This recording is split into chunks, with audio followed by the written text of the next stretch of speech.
ये कहानी है एक ऐसे सीरियल किलर की जो कि लोगों को बहुत बेरहमी से मारता है। इसके चेहरे का हाव भाव हमेशा एक जैसा ही रहता है, यानी ना ही ये कभी खुश होता है और ना ही ये कभी उदास होता है। एक दिन इस किलर के $2 मिलियन को एक लुएलन मास नाम का आदमी पा जाता है, जो कि इस कहानी का लीड कैरेक्टर होता है। और लुएलन मास के पैसे पाने के बाद से ये सीरियल किलर हाथ धोकर उसके पीछे पड़ जाता है। इस कहानी की शुरुआत में हमें एक शेरिफ को दिखाया जाता है, जो कि एक एंटोन चिगुर नाम के क्रिमिनल को अरेस्ट करके गाड़ी में बिठाकर जेल ले जा रहा होता है। जिस तरह किसी शहर की सुरक्षा की जिम्मेदारी पुलिस वालों की होती है, सेम उसी तरह कई जगहों पर पूरे शहर की देखभाल की जिम्मेदारी शेरिफ की होती है। ये ऑफिसर जब अपने फोन पे किसी से बात कर रहा होता है, तब इस क्रिमिनल के हाथों में जो हथकड़ी बंधी होती है, उसी हथकड़ी से वो इस ऑफिसर का गला दबाकर मार देता है। दरअसल ये वही सीरियल किलर होता है जो कि लोगों को बहुत बेरहमी से मारता है। और इस ऑफिसर को मारने के बाद ये अपने ऑक्सीजन टैंक वाले हथियार को उठाकर पुलिस की गाड़ी लेकर यहाँ से जाने लगता है।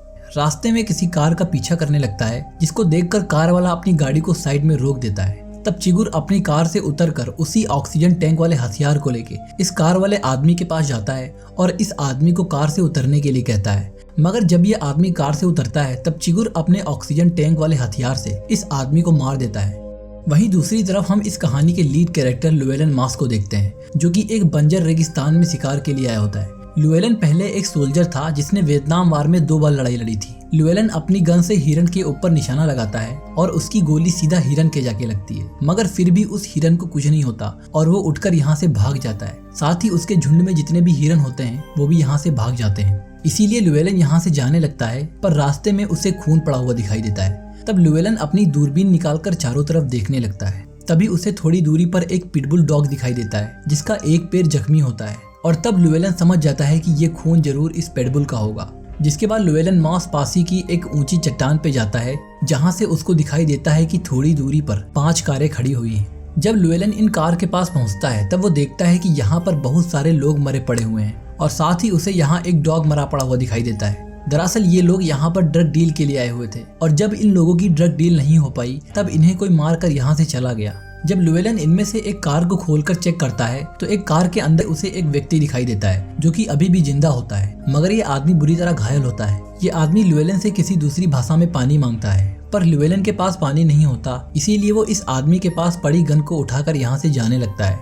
थोड़ी दूर चलने पर उसे इस बंजर रेगिस्तान के बीचों बीच 2 पेड़ दिखाई देते हैं। तब लुएलन अपनी दूरबीन लगाकर देखता है कि कोई पेड़ के नीचे तो नहीं है, क्योंकि अक्सर यहाँ पर शिकारी छाया के लिए पेड़ों के नीचे बैठा करते हैं। तब उसे दिखाई देता है कि एक आदमी पेड़ के नीचे लेटा हुआ है। इसीलिए जब लुएलन पेड़ के करीब पहुंचता है, तब उसे दिखाई देता है कि ये आदमी मरा हुआ है, मगर इस आदमी के पास एक बैग पड़ा होता है। और जब लुएलन इस बैग को खोलकर देखता है, तब इस बैग में उसे बहुत सारे पैसे रखे हुए दिखाई देते हैं, जिसे देखकर लुएलन बहुत खुश हो जाता है। जिसके बाद लुएलन इस बैग को लेकर सीधा अपने घर पहुंच जाता है। घर पहुंचने पर उसकी वाइफ कार्ला जीन उससे पूछती है कि इस बैग में क्या है।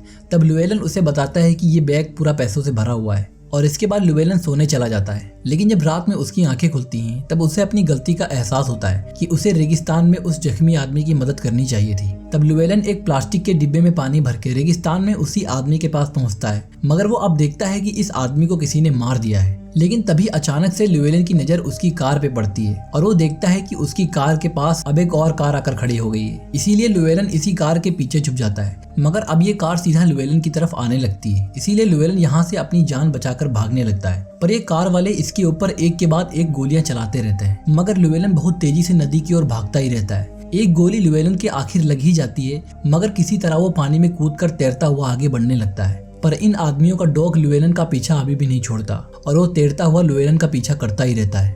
अब लुएलन एक किनारे पर पहुंचकर अपनी गन लोड करने लगता है और जैसे ही ये डॉग उस पर हमला करने वाला होता है, वैसे ही लुएलन अपनी गन से इस डॉग को शूट कर देता है, जिससे इसकी तुरंत वहीं पर मौत हो जाती है। वहीं दूसरी तरफ हम उसी सीरियल किलर को देखते हैं, जो कि किसी शॉप पे कुछ सामान लेने के लिए आया होता है। मगर शॉप वाला आदमी इस किलर से कुछ ऐसा बोल देता है जो कि इस किलर को बिल्कुल भी अच्छा नहीं लगता। और तब ये अपनी जेब से एक सिक्के को निकालकर शॉप वाले से पूछता है कि हेड या टेल्स दोनों में से किसी एक को चुनो। यानी ये अब इस आदमी की जिंदगी का फैसला सिक्का उछाल कर करने वाला है। जब ये सिक्का उछालता है, तब ये आदमी सही जवाब देता है। इसीलिए ये किलर इस आदमी को नहीं मारता।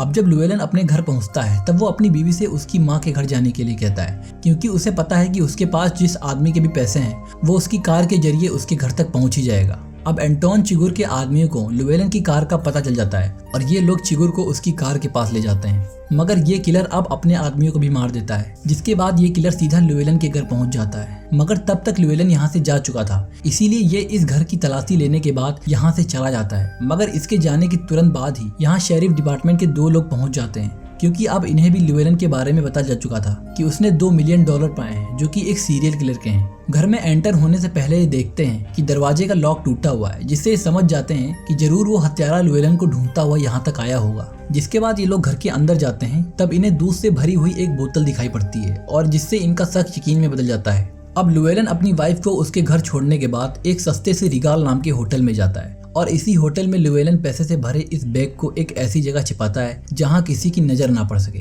अब वहीं दूसरी तरफ शेरिफ डिपार्टमेंट के लोगों को एक ऐसी औरत के बारे में पता चलता है जिसको किसी ने गोली तो मारी होती है, मगर पोस्टमार्टम में उस औरत के अंदर से गोली नहीं मिलती। इसीलिए शेरिफ को समझ आ जाता है कि ये जो भी कातिल है वो बड़ा ही स्मार्ट है और बड़ा ही खतरनाक है। अब हम देखते हैं कि ये सीरियल किलर लुवेलन को ढूंढता ढूंढता रिगाल होटल तक पहुंच जाता है। दरअसल ये यहाँ तक इसलिए आसानी से पहुंच जाता है क्योंकि पैसों से भरे इस बैग में एक ट्रांसपोंडर लगा होता है, जिसको ट्रैक करके ये यहाँ तक आसानी से पहुंच जाता है। ये किलर इस होटल के एक एक रूम को चेक करने लगता है। तब इसे एक रूम में 2 लोग दिखाई देते हैं और इन लोगों को भी अपनी गैस वाली गन से मार देता है। पर अब लुवेलन को यहाँ पर कुछ हलचल सुनाई देती है, जिससे वो समझ जाता है कि जरूर यहाँ पर वही आदमी होगा जिसके पैसे हैं। इसीलिए वो अपने बैग को निकाल कर यहाँ से भाग जाता है। और जब लुवेलन के जाने के बाद ये किलर उसके रूम में पहुंचता है, तब उसे मालूम पड़ता है कि उसने बस थोड़ी सी ही देरी कर दी। अब लुवेलन किसी दूसरे होटल में जाता है, जहां वो होटल वाले को कुछ रुपए देकर बताता है कि अगर मुझे कोई ढूंढने यहाँ आए तो तुरंत तुम मुझे कॉल करना। जिसके बाद ये सीधा अपने रूम में जाकर सोचने लगता है कि आखिर ये आदमी मुझ तक पहुंचा कैसे। तब लुवेलन पैसों से भरे इस बैग को खोलकर नोटों की गड्डियों को चेक करने लगता है। तब उसे नोटों की गड्डी के बीच में एक ट्रांसपोंडर दिखाई देता है और लुवेलन को समझ आ जाता है कि अब वो आदमी उसे ढूंढता ढूंढता यहाँ तक भी आ गया होगा। तब ये अपनी शॉटगन को उठाकर दरवाजे की तरफ तान देता है और जैसे ही ये किलर अंदर आने वाला होता है, वैसे ही लुवेलन अपनी शॉटगन चला देता है और खिड़की से कूदकर यहाँ से भागने लगता है। पर यह किलर लुवेलन को एक गोली मार देता है, मगर किसी तरह लुवेलन यहाँ से भागकर एक कार के पीछे छुप जाता है। लेकिन ये किलर यहाँ पे भी पहुंच जाता है, मगर अब ये इस किलर के ऊपर बुरी तरह गोलियां चलाने लगता है। इसी वजह से इस किलर को अपनी गन छोड़कर यहाँ से भागना पड़ता है। जिसके बाद ये यूएस बॉर्डर स्टेशन पर जाता है, जहाँ पर इसे कुछ लड़के दिखाई देते हैं और लुवेलन एक लड़के से उसका बक्स मांगता है, जिसके लिए उस लड़के को वो $500 देता है। साथ ही उससे उसकी बियर भी मांगता है। ये लड़के उसकी मदद कर देते हैं क्योंकि लुवेलन की हालत बहुत ज्यादा खराब होती है, वो पूरा खून से सना हुआ होता है। जिसके बाद ये अपने बैग को रोड के किनारे झाड़ियों में फेंक देता है और बियर पीता पीता बॉर्डर के अंदर जाने लगता है। ये ऑफिसर उसे कुछ नहीं कहता क्योंकि उसे लगता है कि ये कोई पागल है। अब अगली सुबह जब लुवेलन की आंखें खुलती हैं, तब वो अपने आप को किसी जगह पर पाता है और अब वो यहाँ से सीधा हॉस्पिटल जाता है। इधर दूसरी ओर एंटोन चिगुर भी एक फार्मेसी के बाहर पहुंचता है और फार्मेसी के सामने खड़ी एक कार के टैंक में आग लगा देता है, जिससे एक कार ब्लास्ट हो जाती है और फार्मेसी के अंदर जितने भी लोग मौजूद होते हैं वो सभी बाहर आकर कार को देखने लगते हैं। तभी ये किलर अंदर जाकर दवाइयों को लेकर होटल निकल जाता है और यहाँ पर वो अपने पैर में घुसी हुई गोली को बाहर निकालता है। अब हॉस्पिटल में लुवेलन से एक कार्सन वेल्स नाम का आदमी मिलने आता है, जो कि उसे बताता है कि वो किलर तुम्हारी वाइफ को अब मारने जा रहा है, इसीलिए अगर तुम वो पैसे मुझे दे दो तो मैं तुम्हें बचा सकता हूँ। दरअसल इस आदमी को ड्रग डील वाले आदमियों ने उस सीरियल किलर को मारने के लिए भेजा होता है। लेकिन तब लुवेलन इस आदमी से कहता है कि अगर मुझे सौदा करना होता तो मैं उसी किलर से ना कर लेता।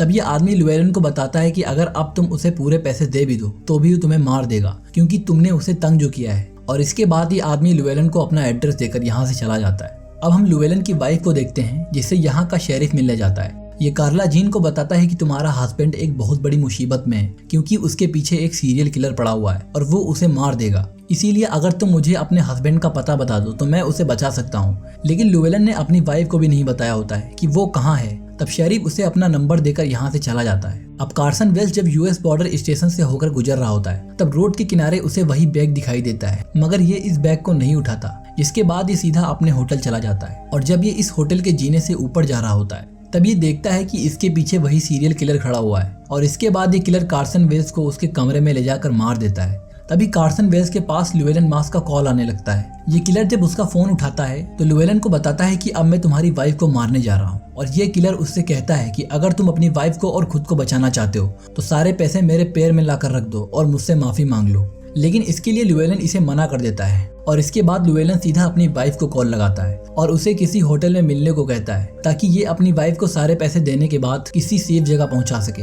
लेकिन कार्ला जीन जब अपनी माँ के साथ उसी होटल जा रही होती है तब उसकी माँ किसी आदमी को उस होटल के बारे में बता देती है और दूसरी ओर कार्ला जीन भी शेरिफ को ल्यूएलन का एड्रेस बता देती है, जिसके बाद शेरिफ तुरंत उसी होटल में जाने लगता है ताकि वो ल्यूएलन मास को उस सीरियल किलर से बचा सके। मगर जब शेरिफ होटल पहुंचता है तब उसे होटल के स्विमिंग पूल में किसी लड़की की लाश दिखाई पड़ती है जिसको किसी ने बस अभी मारा ही होता है। और जब शेरिफ होटल के रूम में जाता है तब वो देखता है कि ल्यूएलन मास भी अब मर चुका है। दरअसल ल्यूएलन की वाइफ की माँ ने जिस आदमी को होटल के बारे में बताया था वो आदमी एंटोन चुगर नहीं भेजा था और एड्रेस का पता चलने के बाद उसने ल्यूएलन को मार दिया। अब जब ल्यूएलन की वाइफ को पता चलता है कि ल्यूएलन मर गया है तब वो बहुत रोती है और शेरिफ भी अपने आप से काफी नाराज होता है क्योंकि उसने कार्ला जीन से प्रॉमिस किया था कि वो उसके हस्बैंड को बचाएगा। इसीलिए शेरिफ अपनी नौकरी छोड़ने का फैसला करता है। अब थोड़े ही दिनों बाद कार्ला जीन की माँ की भी मृत्यु हो जाती है और वो जब अपनी माँ के फ्यूनरल से आती है तब उसे घर में वही सीरियल किलर बैठा हुआ दिखाई देता है। तब कार्ला जीन उससे कहती है कि मेरे पास पैसे नहीं हैं और हमारे ऊपर काफी कर्जे हैं, यहाँ तक कि आज अपनी माँ को भी दफनाने के मेरे पास पैसे नहीं थे। लेकिन इन सब बातों का इसके ऊपर कोई भी फर्क नहीं पड़ता और वो सिक्का उछाल कर कार्ला जीन को हेड्स या टेल्स मांगने को कहता है। यानी अब ये कार्ला जीन की जिंदगी का फैसला इस सिक्के को उछाल कर करने वाला है। लेकिन कार्ला जीन ऐसा नहीं करती, वो इसे कोई जवाब नहीं देती। तब ये किलर बार बार कार्ला जीन से हेड्स या टेल्स मांगने को कहता है मगर वो ऐसा नहीं करती और इसके बाद हमें सीधा इस किलर को रूम से बाहर निकलते हुए दिखाया जाता है। मगर अभी भी पूरी तरह पता नहीं चल पाता कि इसने कार्ला जीन को मारा है या फिर छोड़ दिया है। वैसे मेरे हिसाब से इसने कार्ला जीन को मार दिया है क्योंकि रूम से बाहर निकलने के बाद ये किलर अपने जूतों को चेक करता है क्योंकि कार्ला जीन का खून इसके जूतों में लग गया होगा और इसके साथ ही रूम से बाहर निकलने से पहले कार्ला जीन को देखने लगा था क्योंकि ज्यादातर ये ऐसा तभी करता है जब ये किसी को मारने वाला होता है और इसने पहले भी ऐसा किया होता है। और इसी के साथ ये कहानी भी यहीं पर खत्म हो जाती है। तो दोस्तों उम्मीद करता हूँ कि ये कहानी आपको पसंद आई होगी।